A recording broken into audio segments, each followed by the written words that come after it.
replacing my old filters right here in this MORENTO with these new ones. So I'll show you that they install really well. Let's turn this off. And so we got one here on the front. Pop that off.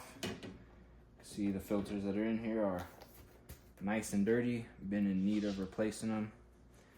And I like how you get these ones labeled right here. It says front on it, so you know exactly how to install it. Just like that. Put the cover back on. Flip it around. Same thing on this side.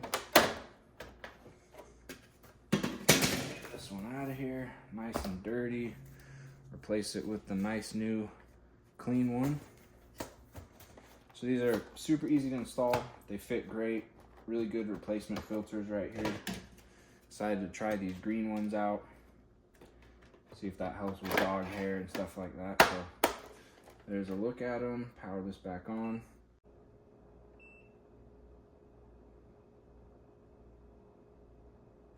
There we go. Got it all reset. Good to go.